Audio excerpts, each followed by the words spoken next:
episode 150, Beyond Cancer. Welcome to Gratitude Geek, the relationship marketing podcast helping DIY marketers find your micro-influencer magic so you attract raving fans and repeat buyers. I'm your host, Kandas Rodarte, and this is our 150th episode. Today we are celebrating, and really we're celebrating three things. 150 episodes is huge in the world of podcasting. How huge? I'll share some statistics. Speaking of huge, a huge chunk of my conversation with startup junkie Rob Broadhead was omitted from episode 149, specifically the part where we both share how cancer has affected our families. I'm going to share the excerpt here today and catch y'all up on my own lived experience with metastatic breast cancer. And finally, I'll share some gratitude for just a few of the folks who have made the Gratitude Geek podcast possible. So here are those statistics. In 2014, when Gratitude Geek launched, there were just about 170,000 podcasts out there in the nethersphere. And today there are 2.9 million. Of the podcasts that exist today, 320,000 are about business. In 2022, an estimated 21 million new podcast episodes were released. And in 2020, the year I relaunched Gratitude Geek, there were 29 million episodes released. The average number of episodes per podcast is 50. That means that between the ones that start and the ones that end, the average is 50 episodes. So Gratitude Geek is 3 times the average. That makes me feel really good. So why do I podcast? Well, as I recently shared with Rob Broadhead, I love having interesting conversations with people I don't know. If you'd like the source of the statistics that I gave you just a little bit ago, a link to that will be in the show notes. It's from a website called Exploding Topics. All right, moving on. As you most likely already know, I was diagnosed with metastatic breast cancer in 2015 after already going through a year of treatment. That means I've been in continuous treatment now for coming up on 9 years. Every December, I go through routine heart, bone, and CT scans to ensure that progression is stable with no adverse side effects. According to the echocardiogram I received earlier this month, my heart looks great, and I'm scheduled for my CT and bone scans the day this episode drops. So look for a progress update on that in a few weeks. And if you're wondering what stable means in the world of metastatic cancer, it simply implies that there is no progression of disease. Oh, and metastatic means that a cancer, in my case breast cancer, has moved to another part of the body, in my case both my lungs. So last year's bone scan showed some osteopenia in my lower spine and right hip. And I've been consuming a fantastic calcium supplement called Osteomatrix by Shaklee that I purchased from my friend Linda Longden. I'll put a link to her Shaklee website in the show notes. I do have some hip and lower spine pain, and I've been working with a physical therapist recently to strengthen the muscles in those areas. I also added an omega-3 supplement by Orlo Nutrition that has helped the hip pain immensely. My physical therapist approves and also suggested adding some B12. I've also been working with an occupational therapist because I have neuropathy, which is a numbness in my fingers and toes. I've gotten some really good, nothing is going to make it go away, but I have some coping things that I can do to help bring some sensation to my hands and toes. And it is helping, and I'm looking forward. I think I have a few more occupational therapy sessions, and I'm looking forward to learning more because it has really helped. So if you are someone who is struggling with neuropathy, I highly recommend that you ask to be seen by an occupational therapist. All right, so I'd like to go backwards for a little bit and talk about Orlo Nutrition. If you listen to episode 149, you heard that Orlo Nutrition was the sponsor of episode 149. I am a huge fan of the product, and I wholeheartedly give my endorsement. And speaking of episode 149, Learned Contentment, featuring startup junkie Rob Broadhead. As mentioned earlier, I was compelled to extract about 20 minutes of our conversation that centers around parenting and how cancer has affected both of our families, and I'm going to play that for you here now. But be sure to stick around because when that ends, I'm going to wrap up the episode with some words of gratitude. I often tell people that you have to be willing to eat beans and rice for a few years if you want your company to succeed. And if you're not willing to do that, you probably aren't going to make it. Yeah. You know, at that very beginning, my husband and I have owned a business together since we were married. I mean, we got married in February. We bought a house in February, got married in April, found out we were pregnant, and launched a business in June. and then had the baby. So it was just a really crazy year. But we ate a lot of beans and rice. Hmm. Because we wanted it to work, right? And Yeah. we wanted to do everything we possibly could. I wanted to stay home with my baby, so I was motivated to be able to work from home and not have to go to a job. And he was motivated to not have to work for anybody else. He didn't want to go to a job, so we did everything we possibly could to make this work, including one car. We just, we made lots of sacrifices at that beginning stages, and now we are living, it's 25 years later, and we basically designed our own life. Hmm. But we had to spend a lot of hard, lean years at the beginning to design our own life. And 25 years is a long time, but it's not really a long time No. at all. As you know, it's gone by like that. Exactly. My daughter's about to turn 24. Yeah. Oh, holy moly, she's in grad school. How is this possible? Our daughter has never seen either of her parents ever go to a job, and she has decided she wants to be a scientist. so, Oh, wow. so, I was gonna say, well, so she's my first thought would be she's got to be like purely entrepreneur, going to work for myself. But that's funny that she's the opposite. But the thing is, we have always told her that she can be anything she wants to be, and we've always supported. She loved dinosaurs. So every possible chance that we had when she was little, we took her to see dinosaurs at any level, be it animated dinosaurs, animatronics, or dinosaur bones, or dinosaur. There's in Texas, there's this state park that has the actual footprints of dinosaurs that are you can walk in them, you can swim in them. They're in a riverbed, so you can swim in them. And we took her there several times. We just every possible chance that we had to support the thing that she loved, we were there supporting her. And today she works at a national she's going to school, grad school, in a national repository with dinosaur bones. She's surrounded by dinosaur bones every day. Multi-generational contentment right there. She, but we always told her she could do anything she ever wanted, and then we would support whatever the decision that was. Hmm. So it didn't have to be dinosaurs. It could have been whatever she wanted, right? And if she finishes grad school and says I hate this, which is not going to happen because she is very happy, but if she finishes it and says I don't want to do this, we're there to support you for whatever decision you make going forward. Wow, this is not about parenting. Want to talk about parenting? What are your thoughts on parenting? Oh, that's a whole.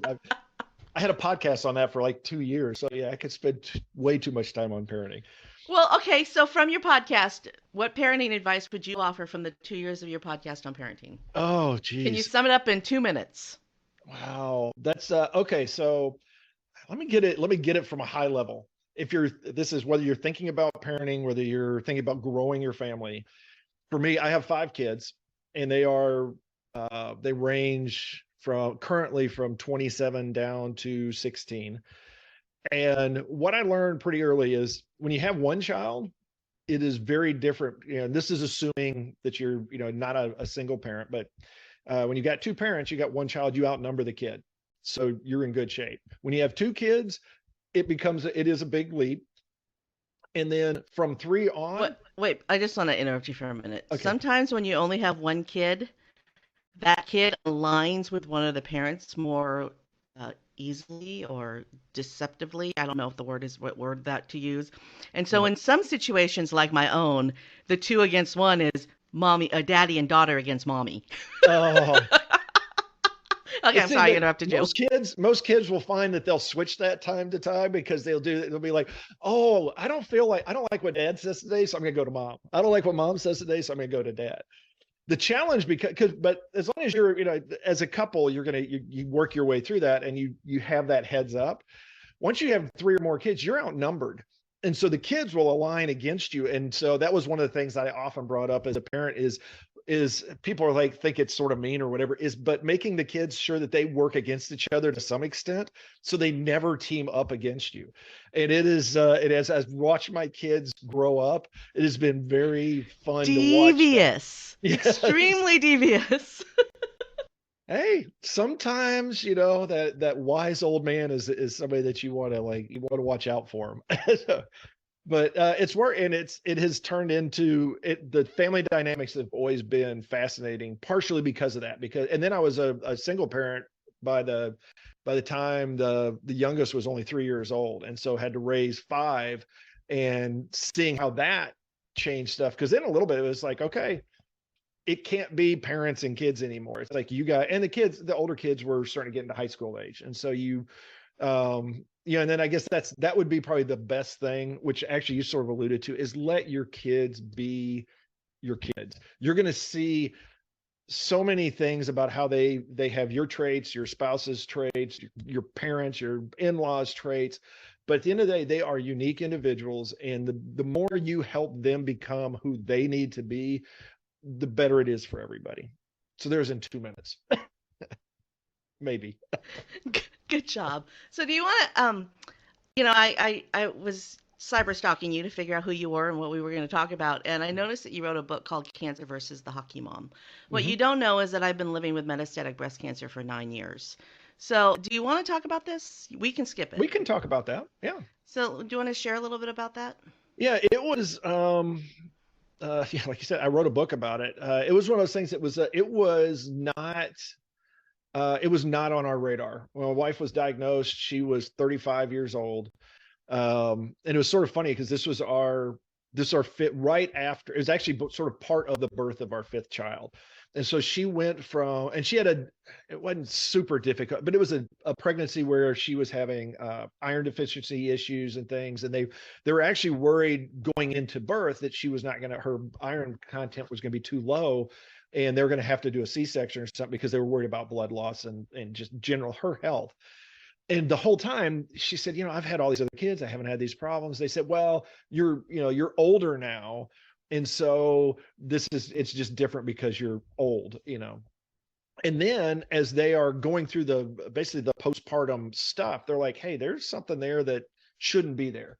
There's like some lumps here that they shouldn't be. And initially they thought it was just like benign type cysts that happen, and come back 3 weeks later and go through everything, and they turned it around pretty quick and said, oh no, it's cancer. And it was stage 4. I mean, it was like they had caught it late, and everything flipped to, well, we didn't catch it because she's too young to think about, because it was colon cancer, and usually you don't even think about that until you get into your 40s. And so we went, we flipped very quickly. Actually, my oldest at the time said, it was weird because like one day everything's going along normal, and the next thing everything changed, and it did. It was like she was in surgery. I think it was like a week or two. With 1 or 2 weeks, she was in surgery, and then she was in recovery of that for about a month, and then we started into chemo, and then we went through chemo after chemo after chemo, and it was in itself, that was where a lot of the book is. It was very much a roller coaster ride, because we go into it and it would work, and she would be good for a few months, and then stuff would start coming back, and then you go into your next cycle, and then it seemed like every treatment had a little bit different side effects. And it changed all of us. And it's one of those things that you could look at it and say, yeah, it's like, I don't know, from a victim point of view, or say, gosh, it's horrible that this happened, and it was all of these things. And to this day, there are moms that will hear the story about my young ones, and it's like, just that story brings tears, because you think about a child that's lost their mom at a young age. But it is, I guess the kids it's interesting to see where they've been marked by that, is that they are very, I think, different people because of what we as a family went through. But also for the kids, it's like, from a cancer point of view, just a general cancer thing, is that all the kids, because of their mother, now get screened very early. And actually, we've got 2 boys that have already had colonoscopies in their mid-20s, and they've already got stuff that they've burned off, polyps and stuff, where they've said, okay, we need to keep an eye on them. And actually, we have my second oldest actually is going through right now. We're about to go into chemo for him because he had testicular cancer, and then they removed it and thought they got it all, but now they're like, oh nope, it's moved. So now we're about to go back into that. So it's and he's 25 years old. So it's one of those things that's like, it's, keep an eye out for it, where you see things like, screening, like breast cancer particularly, that I've met a lot of breast cancer patients as we went through it, and that's one. It's like, screen, get it early, do what you can, because it is so much, the survivability when you get stuff early is skyrockets compared to catching it late. I love that you, as a family, have learned and have adapted and are making sure that everybody's staying healthy and identifying and looking for things. And I also like that you were supporting each other because I mean, this is 9 years that my family's been going through this. My daughter was in ninth grade. It was just as hard on them as it was on me, but it was hard on them in a different way than it was hard on me. I was, Mhm. you know, getting toxic chemo that would kill you, that, made me not be able to walk for 3 days. But they had to watch mommy not walk for 3 days, right? And it's a completely different, it's a, I don't even know the right word, but as a society, I wish that we would do a better job of supporting the spouse and the children of the patient, or supporting the parents with the child. Mhm. Everybody's focused on curing the person, or at least helping the person who has the disease, but the whole family is affected. Mhm. The whole Yeah, the family's affected. providers, the caregivers and providers have there's a lot, and I've seen that a lot in my family through cancer, but then also I had grandparents that went through that were Alzheimer type patients, and seeing those things. Actually, it's sort of funny that in a sense is that seeing all of that energy and just how that drains the caregivers as well, and because it's like it's a twofer because you're hurting because you're watching somebody you love hurt, but you're also there's that drain because you're trying to help them out, and it's just you just want to pour into that person wherever you can. And I think that's caused my parents, they just recently moved into one of these um yeah, uh, community type things where it's built for it used to be a retirement community, but now they've got it so that you can be retired and active, which is what they are. But then it's set up so that you can very easily transition to, if you need some care, if you need a lot of care, the whole thing is right there. And it's I think part of the reason they did that was because they looked at all the stuff that we've gone through, and they said, you know what, we're getting to an age where we just want to be sure that they don't want to, quote, be a burden.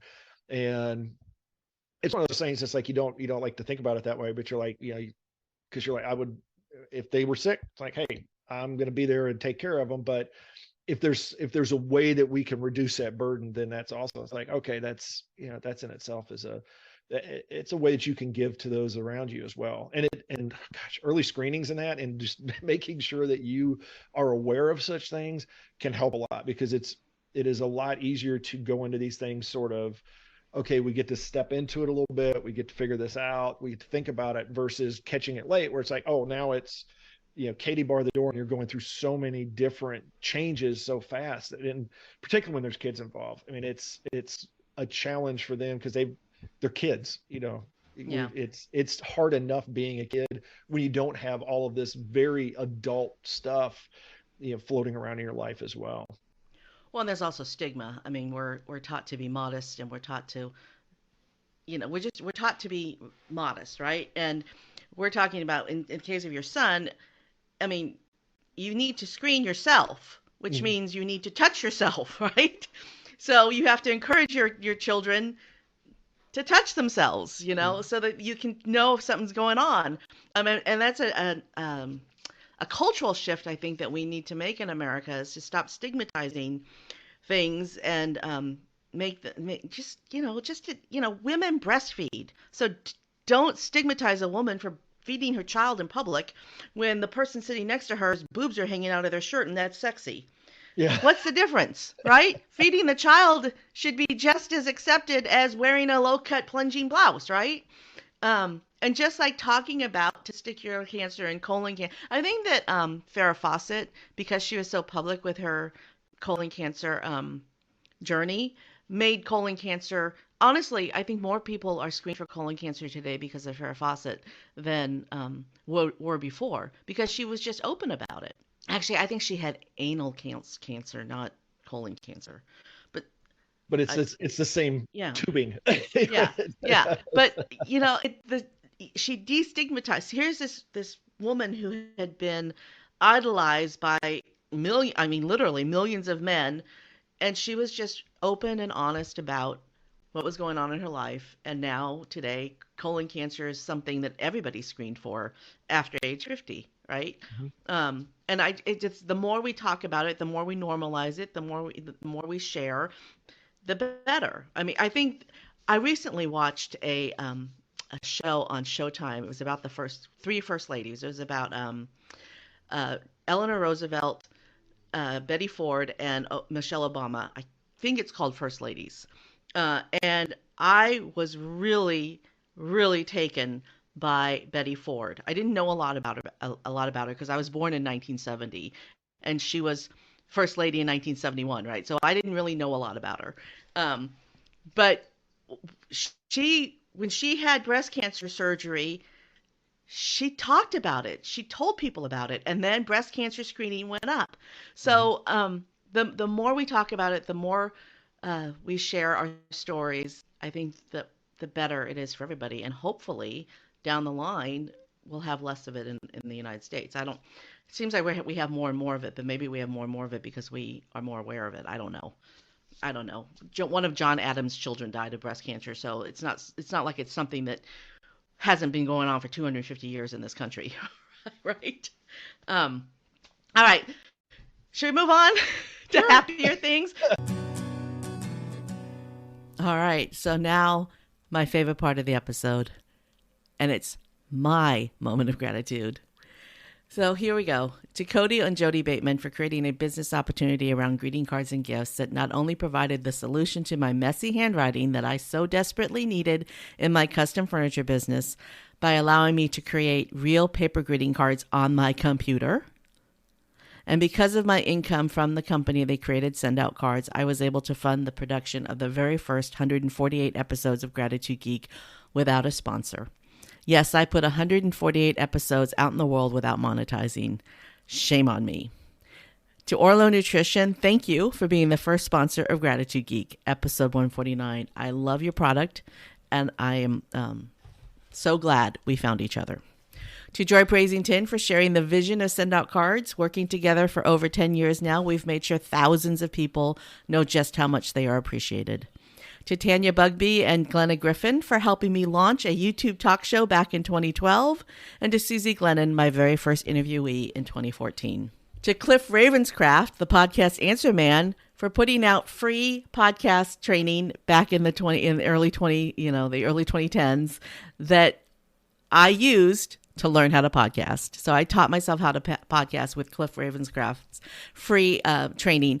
It is no longer out there, but you can find some Podcast Answer Man episodes out there, but his free training is no longer available. But without him, actually, I have to say that Cliff Ravenscraft he inspired me to offer all the free training that I offer to my clients, or that I put out in the world. I wouldn't say client because if you're not purchasing, you're not a client, right? But, I do my Thursday classes, my marketing coffee hour it's a 45-minute hour. But every Thursday I put that out. And, people come and I teach them skills, usually around Canva, a lot of times around Send Out Cards. And I do that because of Cliff Ravenscraft, honestly. So to Libsyn for hosting my podcast for all the years and always being reliable, never disappointing. And to Audacity for creating a software program that allows anybody to edit a podcast, and it's completely free. It's a fantastic tool. And to Wondershare for creating Filmora, which is the video editing tool that I use for the videos. And I am an affiliate with Wondershare and a trainer for Wondershare, so a link to Wondershare will be in the show notes. I am not an affiliate with Audacity or Libsyn. And to Podmatch for helping me find really good guests for the show. I appreciate the good work that Alex and his team over at Podmatch are doing. And a link to my Podmatch affiliate link will be in the show notes as well. I really do appreciate and enjoy using the Podmatch podcast host, podcast guest matching service. It's a wonderful tool. Thanks for joining us this week for Gratitude Geek, the relationship marketing podcast helping DIY marketers find your micro-influencer magic so you attract raving fans and repeat buyers. Your time is precious, and I am ever so grateful that you chose to spend your time with us today. Be sure to check the show notes at gratitudegeek.com, episode 150, for links to all the groovy resources mentioned today and some groovy resources that weren't mentioned today as well. If you enjoyed this episode, why not leave a 5-star review? Look for the Leave a Review link in the show notes, gratitudegeek.com, episode 150. Today's theme music is Never Give Up by Soul Lily. I've been your host, Kandas Rodarte. Join me on my mission to spread gratitude, sow seeds of appreciation, and harvest a bounty of generosity and kindness. There are over 147 million podcast episodes available for download, and you chose to listen to this one. So I thank you from the bottom of my heart for letting my voice flow into your ears. Stay groovy, my friends. Hey familia, Maya Ford here with Ford Momentum. Hey Kandas, I am wishing you a happy 150th episode of Gratitude Geek. I'm totally grateful for you and can't wait to geek out for 150 more. Let's go. Hi, my name is Susanna Dessling, and I am so excited to wish Kandas some good news and good wishes and celebrating her 150th episode. Woohoo! Hey there, peeps. This is Michelle Nedelec with the Business Ownership Podcast, and I would just like to send a shout out to Kandas and saying congratulations on your 150th episode. That's awesome. This is Kevin Palmieri, and I just want to give a huge congratulations to Kandas for reaching 150 episodes. That is a huge accomplishment, and your audience is very lucky to have an amazing host like you at the helm. This is Karina Blizzi of the Nutrition Without Compromise podcast, and I am thrilled for you that you have reached 150 episodes. This is an accomplishment. Most people forget what they're doing with podcasting by episode 10. So to make it to 150, gosh, in dog years, you might be ready to retire. But in people years, it's time to keep chugging along. Keep doing great work. I love your show. Rock it. This is Amy Stone, and I want to wish Kandas a happy 150th episode. Congratulations, Kandas, on your 150th episode. Congratulations, Kandas, on your 150th episode. You are the grooviest. This is Rob Broadhead with Developreneur, and I want to wish Kandas a happy 150th anniversary of her podcast. Hey, Gratitude Geeks. This is Erin Olilla. I am an SEO copywriter and host of the Talk Copy to Me podcast. I am so excited about your 150th episode. So congrats, Kandas, and enjoy everyone 150 episodes. This is Dr. Ivan Meisner. Stay groovy, my friends. That was perfect. It's like running a real hard race, climbing the highest mountain to see all the world go any place. Do what you wanna do. You can dance and sing out loud, sail the raging sea. Hold your head up strong and be proud.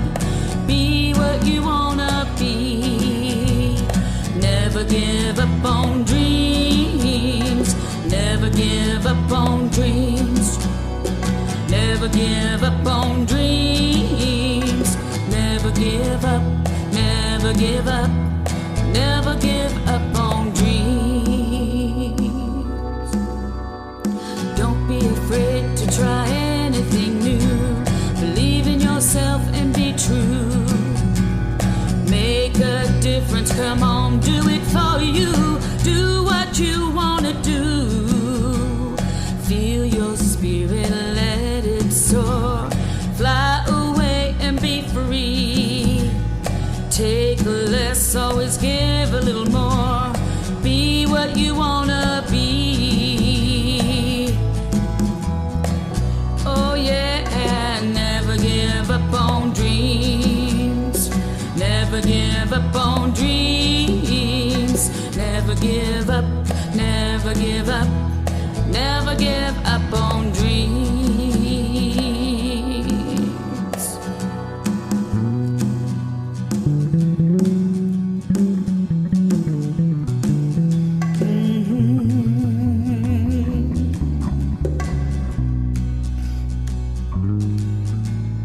Feel your spirit, let it soar.